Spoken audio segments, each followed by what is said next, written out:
खेत में कुछ ज्यादा काम होने के कारण भोला को घर जाते जाते आज रात के 11 बज गए थे। भोला जिस रास्ते से घर जा रहा था उसी रास्ते में उसके छोटे भाई रघु का भी खेत है। उसी खेत में एक बिजूका भी खड़ा है। भोला को लगा कि वह बिजूका उसे देख रहा है। भोला अपना वहम दूर करने के लिए रुककर उस बिजूका को देखता है।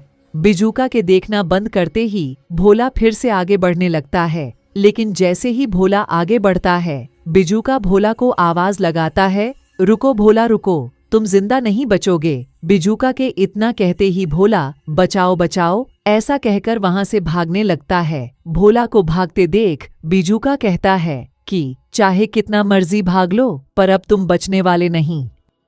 उस बिजूका से अपनी जान बचाकर अगले दिन भोला सुबह अपने छोटे भाई रघु के पास पहुंचता है और उसे उसके खेत में खड़े बिजूका की सारी बात बताता है। रघु इस बात को बड़े ध्यान से सुनता है।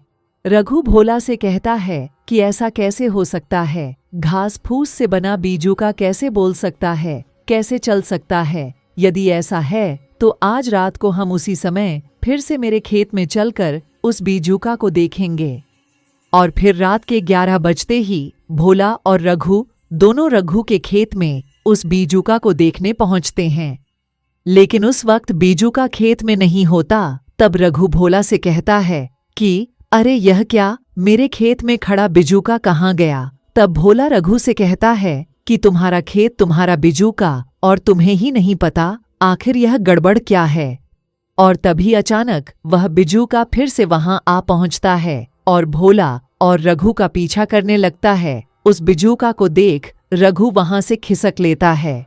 बिजूका भोला को अकेला पाकर भोला से कहता है, मैंने कहा था कहीं मर्जी भाग लो पर अब तुम बचने वाले नहीं। तब उस डरावने बिजूका को देख भोला कुछ भी बोल नहीं पाता है और उसका मुंह फटा का फटा रह जाता है और वह डर के कारण जमीन पर गिरकर मर जाता है।